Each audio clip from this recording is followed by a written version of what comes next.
جس نے قرآن مجید کو اپنے بندے محمد صلی اللہ علیہ وسلم پر نازل فرمایا تاکہ وہ سب لوگوں کے لیے آگاہ کرنے والا ہو جائے۔ اسی اللہ یکتا کی حکومت و سلطنت ہے آسمان اور زمینوں کی، اور اسی نے کوئی اولاد نہیں بنائی اور نہ کوئی اس کی سلطنت میں شریک ہے۔ اس اللہ نے ہر چیز کو پیدا کیا اور مناسب اندازے پر رکھا۔ سورۃ الفرقان۔ اسی طرح ایک مقام پر قرآن کی عظمت کا یوں اظہار کیا گیا، ہمیں تاروں کی منزلوں کی قسم، اگر تم سمجھو تو یہ بڑی قسم ہے کہ یہ بڑے رتبے کا قرآن ہے جو کتاب محفوظ میں لکھا ہوا ہے۔ اسے وہی ہاتھ لگاتے ہیں جو پاک ہے، پروردگار عالم کی طرف سے اتارا گیا ہے۔ کیا تم اس کلام سے انکار کرتے ہو اور اپنا وظیفہ یہ بناتے ہو کہ اسے جھٹلاتے ہو؟ قرآن سے معلوم ہوتا ہے کہ قرآن کا مقصد انسانیت کے عقائد و اعمال و اخلاق کی تطہیر کر کے رب کے پسندیدہ بندے بنا کر اس کی اصلی مقام جنت اور رضا الہی کی شاہراہ مستقیم پر گامزن کرانا ہے، تاکہ انسانیت کا اپنا کھویا ہوا مقام دوبارہ حاصل کر لے جو اس کی شامت اعمال کے بنا اس کے ہاتھوں سے جاتا رہا ہے۔ یہ قرآن مجید اتنی عظمتوں اور رفتوں کا حامل ہے کہ اگر ایمان کے جذبے کے ساتھ محض اس کی تلاوت کر لی جائے تو وہ بھی مومن کے لیے انتہائی اجر و ثواب کا باعث ہے۔ قرآن مجید سے تعلق استوار اور مضبوط سے مضبوط تر رکھنا مومن کا شعار ہے۔ یہ نازل بھی اسی لیے ہوا ہے کہ ہم اپنا تزکیہ کر لیں اور اپنے مربی و آقا پالنہار اللہ رب العالمین کے پسندیدہ بندے بن جائیں۔ اور یہ قرآن معمولی چیز نہیں کہ ہم اسے محض ایک کتاب سمجھیں، بلکہ اس میں ہمارے لیے دنیا و آخرت کی کامرانیوں کا مکمل لاہ عمل موجود ہے۔ اس کے علاوہ قرآن دلوں کا زنگ دور کر کے صاف شفاف بناتا ہے۔ سرور کائنات صلی اللہ علیہ وآلہ وسلم کا ارشاد عالی ہے،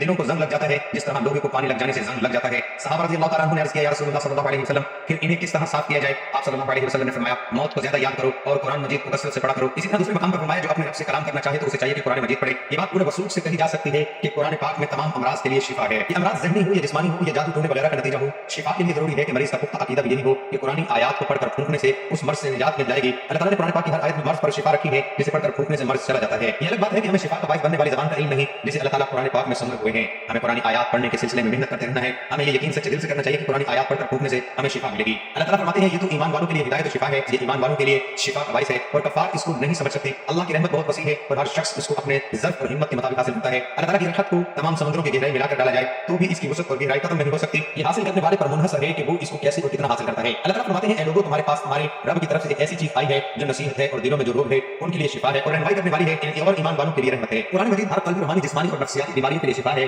قرآن مجید کو بیان کر رہا ہے دلوں کے روگ، حسد، کینہ، بغض، منافقت، ڈپریشن ہے، اس کے لیے شفا ہے۔ اللہ تعالیٰ کا ذکر روح کی غذا ہے اور جسم کو طاقت اور توانائی بخشتی ہے۔ اللہ تعالیٰ فرماتے ہیں، ہر قسم کے میووں سے کھا، پھر اپنے رب کی تجویز کردہ آسان راہوں پر چل، ان کے پیٹ سے پینے کی ہر چیز نکلتی ہے جس کے رنگ مختلف ہیں، ان میں لوگوں کے لیے شفا ہے، بے شک اس میں ان لوگوں کے لیے نشانی ہے جو سوچتے ہیں۔ انسان کی بیماریوں میں اس کی خوراک کا بھی عمل دخل ہوتا ہے، اس لیے اللہ تعالیٰ یہاں انسانوں کو جسمانی بیماریوں کا علاج بتا رہے ہیں۔ ڈرائی فروٹ توانائی کا بہترین ذریعہ ہے۔ زیر غور آیت میں اللہ تعالیٰ شہد کو شفا قرار دے رہے ہیں۔ حضرت ابن مسعود رضی اللہ تعالیٰ عنہ سے مروی ہے، رسول اکرم صلی اللہ علیہ وسلم نے فرمایا، تم لوگ شفا دینے والی دو چیزوں کو یعنی شہد اور قرآن لازمی پکڑو۔ جسم کے کسی حصے میں درد ہو تو سورۃ فاتحہ پڑھ کر دم کیا جاتا ہے۔ سورۃ بقرہ جادو اور نظر بد کے آثار کم کرتی ہے۔ معوذتین سے دم کرنا بھی حدیث سے ثابت ہے۔ حضرت عائشہ صدیقہ رضی اللہ تعالیٰ عنہ فرماتی ہیں، نبی اکرم صلی اللہ علیہ وسلم نے جس مرض میں وفات پائی اس میں اپنے اوپر معوذتین پڑھ کر دم کرتے تھے۔ جب آپ صلی اللہ علیہ وسلم کو زیادہ تکلیف ہوتی میں اس کو پڑھ کر دم کرتی اور آپ صلی اللہ علیہ وسلم کے دست مبارک و برکت کے لیے آپ صلی اللہ علیہ وسلم کے جسم مبارک پر پھرتی۔ حضرت امام بطال رحمۃ اللہ علیہ معوذتین کے بارے میں فرماتے ہیں کہ اللہ تعالیٰ نے ان میں ایک ایسا راز رکھا ہوا ہے جو ان کے علاوہ کسی اور صورت میں نہیں، کیونکہ یہ جامع دعائیں ہیں جن میں ساری بری چیزوں سے پناہ مانگی گئی ہے، سحر، حسد، شیطان کے شر اور اس کے وسوسے سے اور اس کے علاوہ دوسری چیزوں سے حفاظت کے لیے معوذتین سے بہتر کوئی نسخہ نہیں ہے۔ یہی وجہ ہے کہ آپ صلی اللہ علیہ وسلم اسی پر اکتفا کرتے ہیں۔ ہمیں معلوم ہونا چاہیے کہ قرآن پاک کو مریض کو پڑھنا چاہیے۔ جدید ترین تحقیق سے ثابت ہوا ہے کہ مریض پر سب سے زیادہ اثر خود اس کی اپنی آواز کا ہوتا ہے۔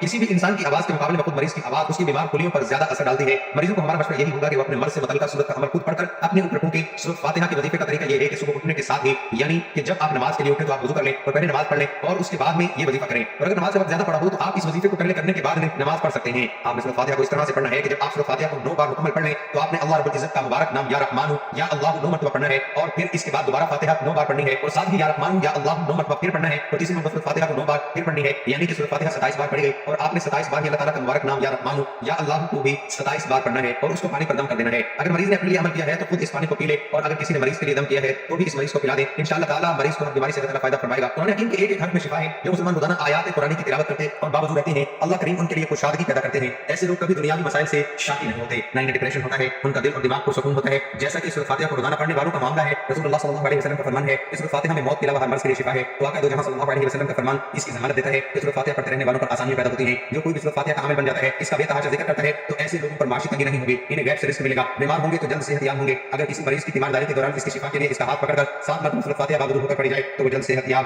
ناظرین، جب بھی وقت اجازت دے قرآن کی تلاوت سن لینی چاہیے۔ مریض کو قرآن پاک کی آیتوں میں غور و فکر کرنا چاہیے جنہیں وہ سن رہا ہو، کیونکہ قرآن میں تدبر و تفکر اور اس کے معنی کو سمجھنے کی کوشش کرنا بھی ایک طرح کا علاج ہے۔ علاج بالقرآن کو فعال بنانے کا ایک طریقہ یہ ہے کہ مریض سوتے ہوئے توجہ کے ساتھ قرآن پاک کی تلاوت سننے کا اہتمام کرے۔ مریض بلکہ صحت مند انسان کو بھی یہ بات معلوم ہونی چاہیے کہ نیند کے عالم میں انسانی دماغ کام کرتا رہتا ہے۔ دماغ قرآن پاک کی آواز سے متاثر ہوتا ہے، بے شک یہ قرآن ہدایت اور رحمت ہے۔ وہ لوگ جو کسی بھی جسمانی روحانی الجھن یا ذہنی کرب میں مبتلا ہو، اس کو چاہیے صبح دوپہر شام آنکھیں بند کر کے سورۃ فاتحہ 9 بار پڑھے اور 7 روز تک متواتر پڑھے۔ ہر دفعہ پڑھنے کے بعد آدھا گلاس پانی آنکھیں بند کر کے 3 بار دل میں اللہ کیا کرتے ہیں گھونٹ میں پی لیں۔ اس صورت سے جسمانی اور روحانی سکون آپ حاصل کر سکتے ہیں۔ آپ ہر طرح کے مسائل اور رنج و غم سے محفوظ رہ سکتے ہیں۔ سورۃ فاتحہ کو اپنا ورد بنائیں فرمائے. ہماری اللہ پاک سے دعا بھی ہے کہ اللہ پاک آپ سب کو عافیت اور سلامتی عطا فرمائے. آمین یا رب العالمین. قرآن مجید سراسر خیر و برکت، فوز و فلاح اور رشد و ہدایت کا مثالی سرچشمہ ہے. اس پر ایمان لانا، اس کی تلاوت کرنا اور اس کے احکام یعنی اوامر و نواہی پر کما حق عمل پیرا ہونا اور صاحب قرآن پیغمبر آخری زمان صلی اللہ علیہ وآلہ وسلم کی لائی ہوئی شریعت یعنی قرآن و حدیث کی اتباع کرنا دنیا و آخرت کی بھلائیوں اور نجات کا ذریعہ ہے. اللہ تعالیٰ سے دعا ہے کہ وہ ہمیں صحیح معنوں میں قرآن کا فہم عطا فرمائے، ہمارے عقائد و اعمال کی اصلاح فرمائے اور ہماری انفرادی و اجتماعی زندگی میں دین کو نافذ فرمائے، ہماری لغزشوں اور خطاؤں سے درگزر فرمائے. قرآن و صاحب قرآن صلی اللہ علیہ وسلم کی سچی فرمانبرداری کے ذریعے اپنی رضا کا حصول آسان فرما دے.